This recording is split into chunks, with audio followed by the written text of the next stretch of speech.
Well, hi. Here we are. Yes. On the podcast after your show, Cowboy Midnight Radio. Midnight Cowboy Radio. Midnight Cowboy, that's my dyslexia. We saw it, we said it, we sorted it. Yes. So Ali, who we've had on the podcast before. Yes. And Patricia, Yes. the director. Yes. Before we start, actually, there's a little tradition I had that you missed out on because we did the video chat. Okay. But when I do these in person, we have a little thing that we do. Okay. You look worried. I am. Okay. It's really, really simple. All we do is we go 3, 2, 1, clap, and then we're in. Okay. Okay, so here we go. 3, 2, 1. There we go, we're in. So, we've just seen your show.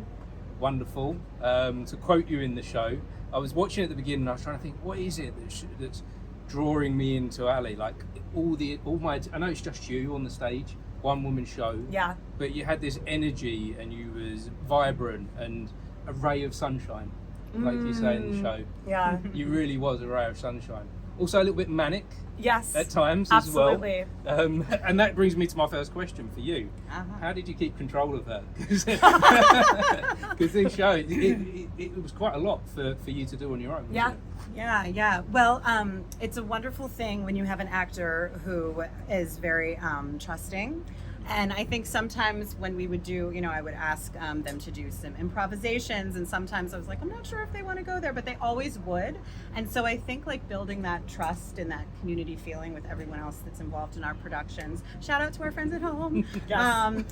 I think that when you have that trust, then you can make people feel inspired to go further. And then if you need to bring them back, they trust you when you say like, hey, we need to bring you back now. And I just love Ali's creativity, and it's always a different show, and yet the same. So I think that's one thing, and it's hard as a director sometimes because you want to have this balance of like creativity and openness, but then you also have the story that you want to tell, and you have tempo and pacing and all of that things. And so I think the first thing is like building that trust and that sense of community. And then you can say, all right, it's time to rein it in.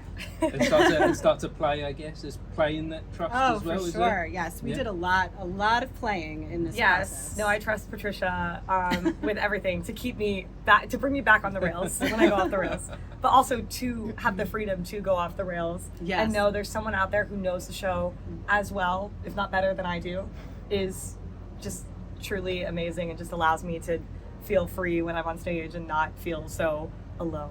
So what does that trust look and feel like for you then? That's a great question. Oh gosh.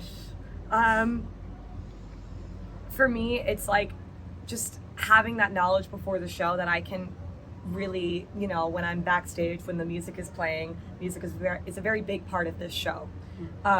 It just allows me that time to get into character without having to put my writer hat on.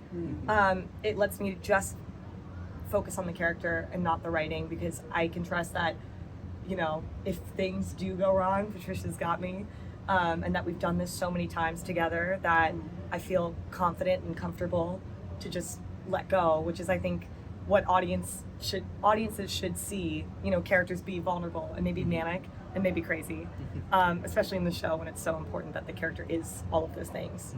Throughout this process, I've liked to think of myself as a safety net for the show, just so that you're up there doing the tightrope walk, doing your amazing, acrobatic work on stage, and so to speak, and that, I'm there for, keeping it all together. And the fall never happens, but there I am. And again, it's that, just that camaraderie and that, So there's trust that goes two ways. Yes. Yeah, I guess it's got to, right? Yeah, it sure does. It sure does. So where did this, I know a little bit of the backstory, but where did you two kind of start then? Where did this journey start for the two of you together?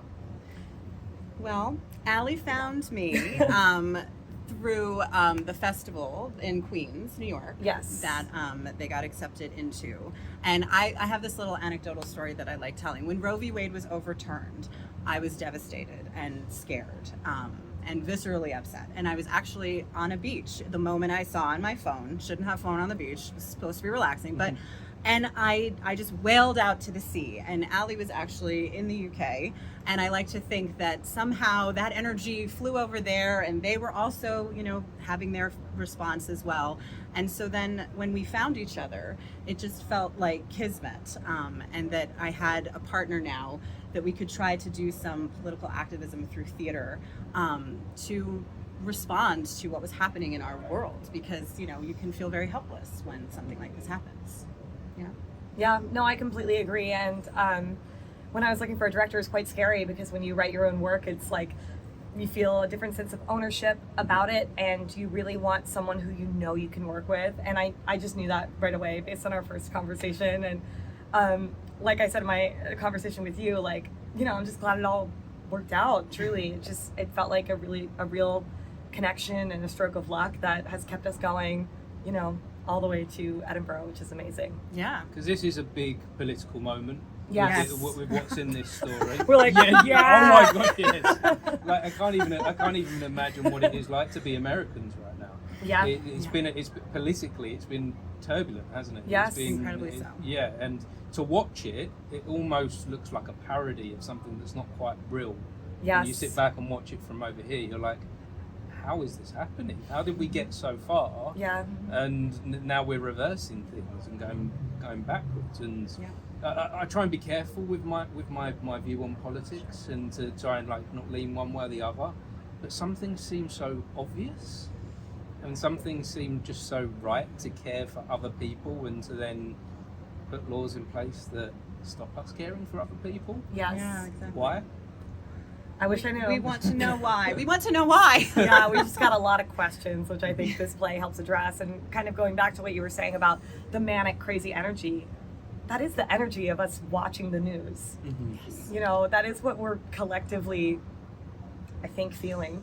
Mm-hmm. So we wanted that to be a part of the show, which is why you watch this insane train wreck happen, because that's what we're living in. It's, you know, through the life. A train wreck in real life for Yeah. everyone. Yeah. That's involved, and for future generations as well. Yes. It isn't just about Oh, now. exactly. And also the thing that I've noticed with politics in America and England is that we kind of mirror, we kind of follow suit quite a lot. Yeah. We kind of watch what's happening because we're very similar cultures, aren't we? Yeah. Very similar types of people, and we kind of see something happen over there, and then it kind of a few years later, it kind of it happens here as well, which is a worry. That's another thing that really drew me to this show in particular, because I don't find it divisive. You know, this is a human problem. It's not a Democrat or Republican problem or anything like that. It is a human issue. And so we were very conscious and careful about building the world and building these folks that call in and Peg herself, and so that it isn't like, well, this is what I believe and this is what I don't believe. It's like this is a physical thing that is happening to a body that we need to handle in a safe way, whatever that way may be. And so, you know, it's not a divisive thing. It's actually a real thing. And what happens when someone who finds themselves like with beliefs, with people in their community, with pressure and things like that, and yet, as they say in the show, they need this. Mm-hmm. Yeah. So what do you hope the show gives to the audience then?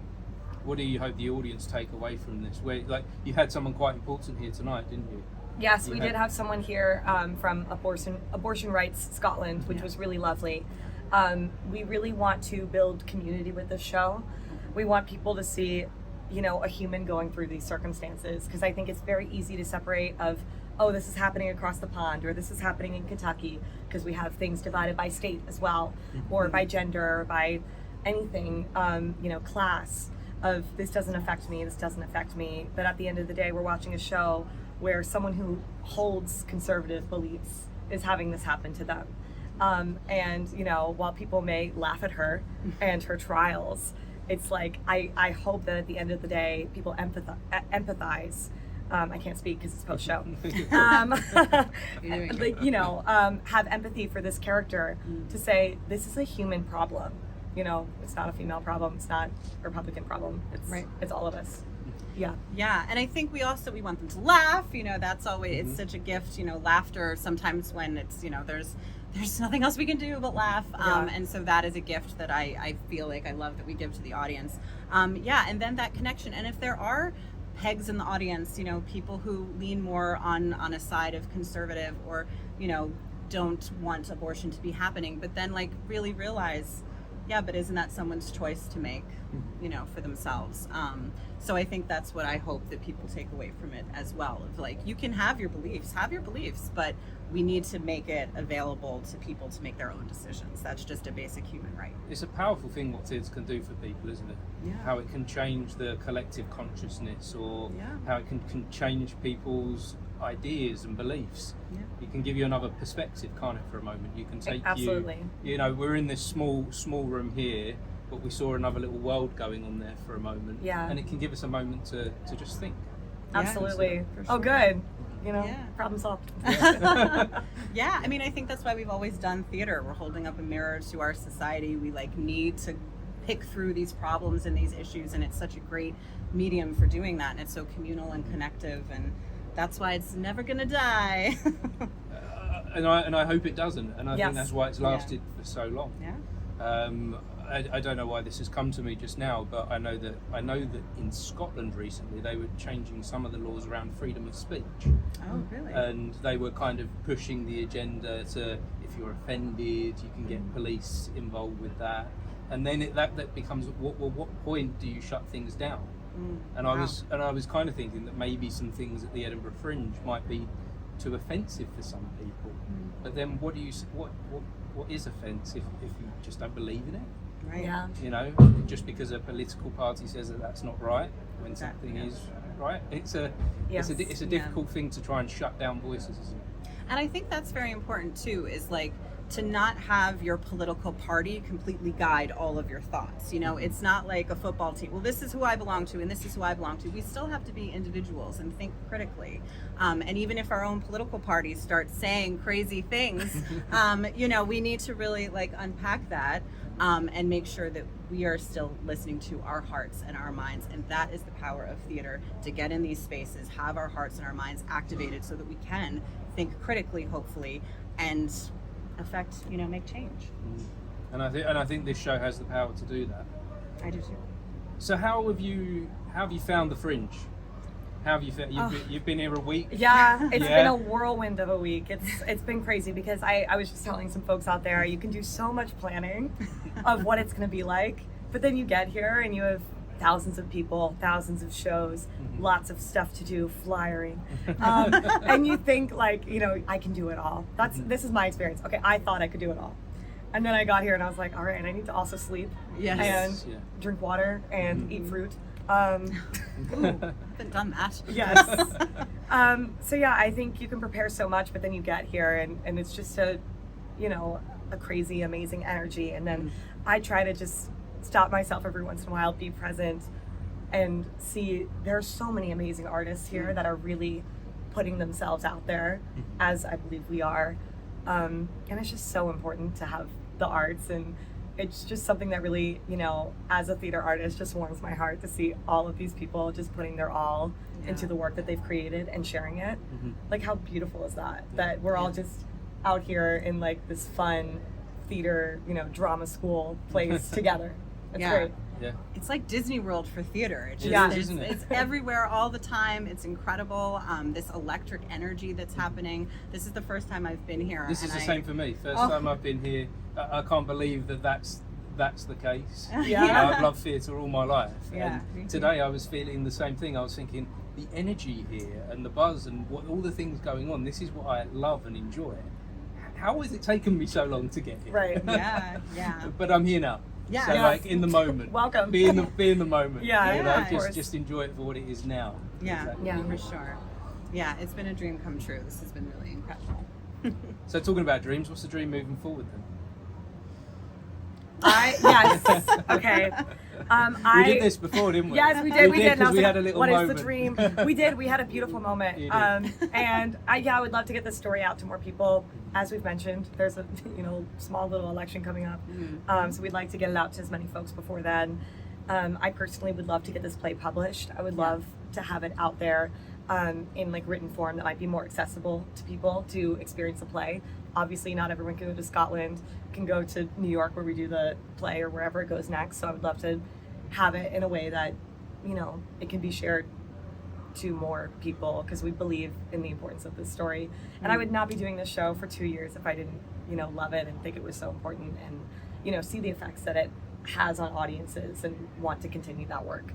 So yeah, that's the dream. Yeah. Is that a shared dream? Oh, yes. Yeah, Yes. is it? Yes, I mean, I feel like I've been saying all week, you know, I would not have dedicated the last year plus of my life to an artist and a message and a play if I didn't just feel it in every cell of my being, like, and believe the message and believe in you. And, you know, so yes, I'm always along for the Midnight Cowboy Radio ride. And I think we also really want to, you know, encourage people who are overseas to vote, you know, to please, like, you know, get out there and vote, figure it out. If you need help figuring it out, find us, we'll help you figure it out. Come and see this play. Come see the play. Yeah, Yes. to see look at other perspectives. Yes. Yes. If you've so got, important. you know, you've got one idea, it could be wrong. It might be right. Yeah. But it could be wrong. So Yeah. go and check it out. Yeah, exactly. Absolutely. Exactly.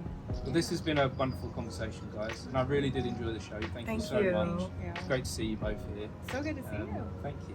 Yeah. And if anyone has been watching or listening, thank you for joining us. Thanks, y'all. Thank you. Thank you.